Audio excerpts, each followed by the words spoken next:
সান্ডা খাওয়া হালাল না হারাম চরম বিতর্ক তৈরি হয়েছে এবং বিশেষ করে নেট দুনিয়ায় এটা চরমভাবে উপস্থাপিত হচ্ছে। আপনারা জানেন মরুভূমির দেশে বিশেষ করে সৌদি আরবে যারা মরুভূমিতে বসবাস করে বা মরুভূমির বাহিরে বসবাস করে তারা মরুভূমিতে খুঁজে খুঁজে একটি প্রাণী, এটা যার নাম সান্ডা বা কেউ বলে দব, বা আমাদের দেশে এটা গুইসাপ আকৃতির একটা প্রাণী যা মরুভূমিতে বিচরণ করে। এই প্রাণীটা ধরে ধরে খাচ্ছে, খুব আনন্দ করে খাচ্ছে। এখন এইটা নিয়ে বিশেষ করে বাংলাদেশি যারা চাকুরিজীবী যারা ওখানে গিয়ে পরিশ্রম করছে তাদের কফিল তাদেরকে ধরার জন্য নির্দেশনা দিয়েছে।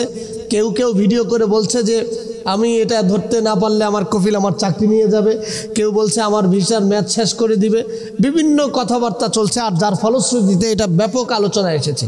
এখন প্রশ্ন হলো সান্ডা খাওয়া হালাল না হারাম? দেখুন, সান্ডা এমন একটা প্রাণী যাকে আমাদের ভাষায় মানে হানাফি মাযহাবের ভাষায় সরীসৃপ প্রাণী বলে, এবং হানাফি মাযহাব সহ কয়েকটি মাযহাবের এই প্রাণীটা খাওয়া নিয়ে দ্বিমত আসে। সূরা আল মায়েদায় ৯৬ নম্বর আয়াতে আল্লাহ তাআলা বলছেন, উহিল্লা লাকুম সাইদুল বাহরি ওয়া তাআমুহু। আল্লাহ তাআলা বলছেন, শোনো, তোমাদের জন্য সমুদ্রে শিকার করা এবং সমুদ্রের যত প্রাণী আছে এগুলোকে আল্লাহ তাআলা হালাল করে দিয়েছেন, এই খাবারটা তোমরা খেতে পারবা। তো যারা ওলামায়ে ফকিহ আছেন, কোরআন এবং হাদিস থেকে যারা মাসালার ব্যাখ্যা করেছেন, তারা বলছেন যে না, সমুদ্রের মধ্যে বিশেষ করে হানাফি মাযহাব সে বলছেন যে সমুদ্রের মধ্যে সকল প্রাণী খাওয়া যাবে, বিষয়টা এমন নয়, বরং মাছ জাতীয় যত প্রাণী আছে তা খাওয়া যাবে। কিন্তু এই সান্ডা বা দব বা গুইসাপ যাই বলেন না কেন, এটা কিন্তু মাছ জাতীয় প্রাণী না, বরং হানাফি মাযহাবের ভাষায় এটা সরীসৃপ। অন্য মাযহাবে কিন্তু আবার এটাকে বৈধতা দেওয়া হয়েছে। আবার ওলামায়ে ফকিহ যারা বিশেষ করে আমাদের বাংলাদেশের ইসলামী ফাউন্ডেশন এবং অন্যান্য যারা দায়িত্বশীল আছেন, তারা আবার রাসূল সাল্লাল্লাহু আলাইহি ওয়াসাল্লামের একটা হাদিসকে পর্যালোচনা করেছেন। আল্লাহ রাসূল সাল্লাল্লাহু আলাইহি ওয়াসাল্লাম হাদিসের ভিতরে কোনো জায়গাতেই সান্ডা খাওয়া নিষেধ করেন নাই, এবং রাসূল আকরাম সাল্লাল্লাহু আলাইহি ওয়াসাল্লামের জমানায় যুগেই সাহাবীরা সান্ডা খেয়েছেন।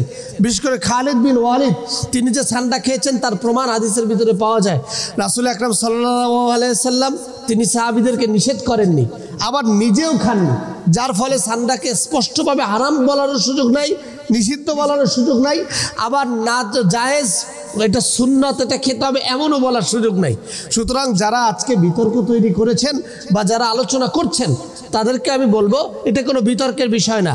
রাসূল আকরাম সাল্লাল্লাহু আলাইহি ওয়াসাল্লাম যেটা নিষেধ করেন নাই শরীয়ী দৃষ্টিতে, যেটাকে হারাম করে দেওয়া হয় নাই, সেটাকে আপনি ডিরেক্টলি হারাম বলতে পারেন না।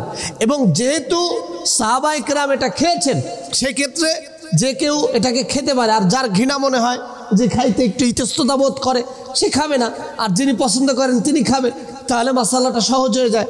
আর সান্ডা খাওয়ার একটা উপকারিতাও আছে। সান্ডা খেলে সাধারণত কোলেস্ট্রল আমাদের যাদের কম আছে তাদের কোলেস্ট্রল বৃদ্ধি পায়। আর আরেকটা হলো প্রোটিন, অনেক বেশি প্রোটিন আছে সান্ডায়।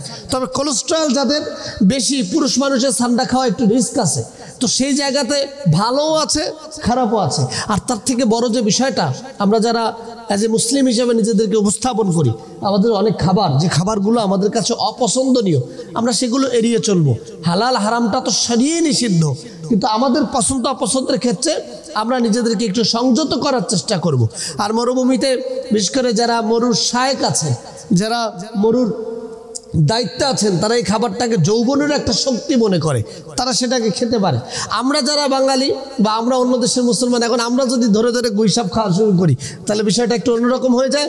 সেই ক্ষেত্রে আমাদের প্রত্যেকেই, বিশেষ করে হানাফি মাযহাবের যে সকল ভাইরা আছেন যাদের আত্মতৃপ্তিবোধ কাজ করে না, আমি তাদেরকে বলবো আপনারা এই বিষয়টা এড়িয়ে এই খাবারগুলোকে এড়িয়ে থাকার চেষ্টা করুন। আর যাদের তৃপ্তি হয়, যেমন অনেকে কাঁকড়া খেতে পছন্দ করে না, অনেকের কাছে কাঁকড়া ভাল লাগে না, অনেকে আবার কাঁকড়া খায়। তো এই যে জায়গাটা, সেই রকম করেই আপনি মাসালাটাকে স্বাভাবিক করে নিলে আল্লাহ তাআলা হয়তো আমাদেরকে সহজ করে দিবেন।